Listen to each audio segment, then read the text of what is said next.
Welcome back to another Culz Reviews on this President's Day 2021, which President's Day was established in honor of George Washington, whose birthday differs on which source. Some say February 11th, others the 22nd. So I guess I kind of met in the middle and said this is going to be the day we celebrate.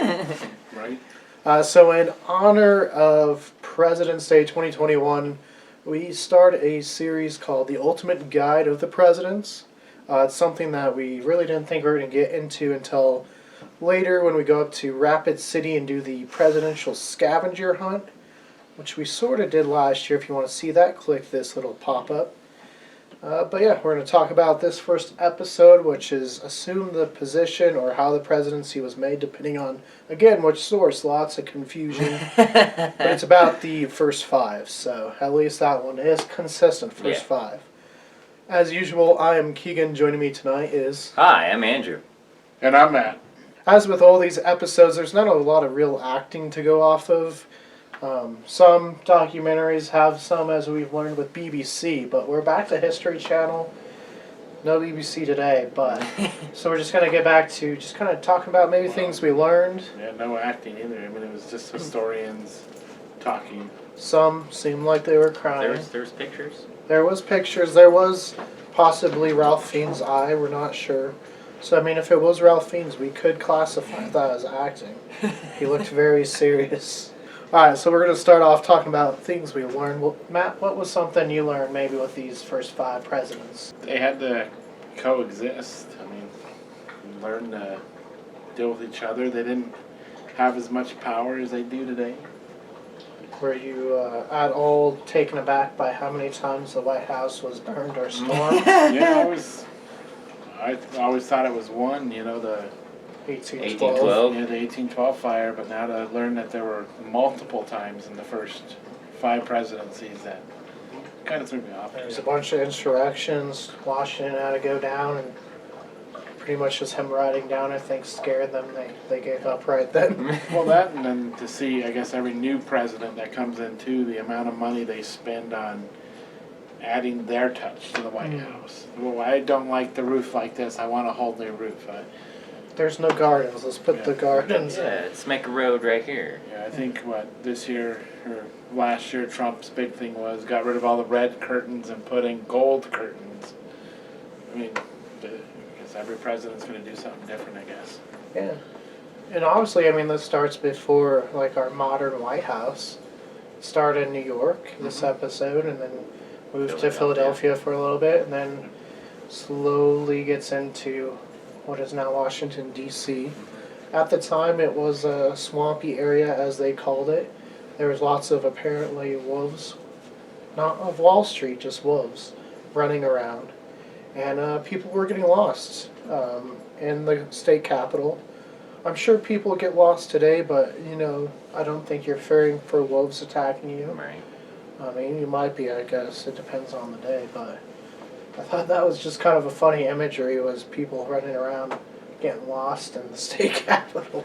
Yeah, right. They turn off, the fence is gone, they're like, where am I? And then they just wander into the unknown, never to be seen again. Should ghost hunt that sometime. Andrew, what's something that you learned watching this? Well, I didn't know that it was more or less like a frat party when they all got together. Lots of drinking. Yeah, there's a lot of drinking. Lots of shenanigans. Especially if you want to vote, we got to drink. Yep. I mean, a lot of people, if you know anything about Edgar Allan Poe, famous writer, obviously, of The Raven. He has a whole football team named after his poem in Baltimore now.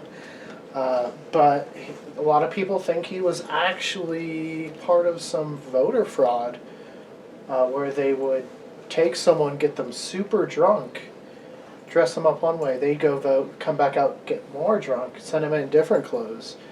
And with Edgar Allan Poe not having that tolerance and actually kind of in a way deathly allergic to alcohol, it killed him.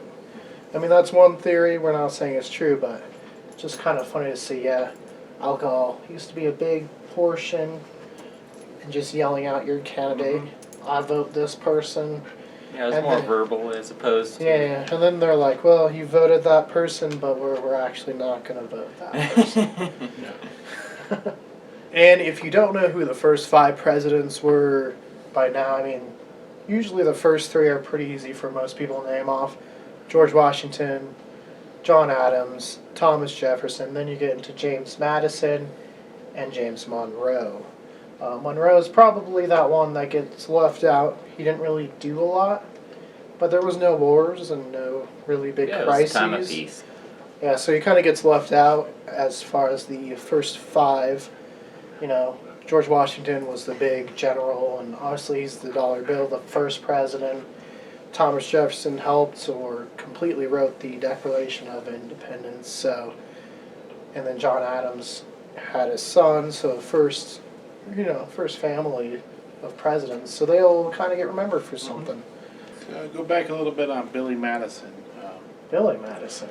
Yeah, Billy Madison, Madison. the millionaire that You mean passed on his father's line of hotels on to the next guy. no, James Billy. Madison? Oh, the one- James Madison. The one who was not in the White House when it burned down. Yes. And his wife actually was the one that was more liked, but also helped save some of the things, including the portrait of George Washington. Mm-hmm. Which is a famous one. Yeah, his presidential portrait that, depending on the president that's in office, hangs in the White House. But going back to him, what's something you want to talk about? Like, what brought him to mind out of these first 5? I always like to name Madison. Madison. So out of these first Madison 5, films. out of these first 5, Yeah. who was the most Bridges in Madison interesting? County. But who was the most interesting to you out of these first 5? Well, I would have to go with Monroe then, just to hear, because again, like they spoke in the documentary, he did so much, but it's not spoken about because he really never had that quote that you remember him for. It's like, oh yeah, Monroe, but just to hear that he did bring a lot of peace, and at a time where it was not unsettling, but needed. Hey, he's that one that might help you win that trivia game. Yeah. You know, local bar trivia. Who's the 5th president? People be like, I don't know. Now you know. Andrew, Monroe. out of these 5, which one did you think was the most interesting, or story was the most interesting? I gotta go with the classic Washington. Yeah. How he didn't really want to be in that leadership role, and that's kind of how he got into that leadership role, was the denying and turning away from that role. He kind of just. Yeah. And I think I would have to probably say George Washington as well, for a lot of the same things where they were describing him like he was so bored with it, he was hitting glasses with silverware. He didn't want to do it. He wanted to retire, but was talked into it by Jefferson for the 2nd term. So to be different, I will say it was interesting to see how little they actually talked about James Madison in this. For being the 4th president, and one that people might actually be able to talk about, they completely focused on, almost completely focused on Dolly Madison, his wife, who was more liked, and I think they gave a lot more credit to her. And, you know, a lot of people say maybe the first woman to actually lead the country. It's something that would come up later with Eleanor Roosevelt.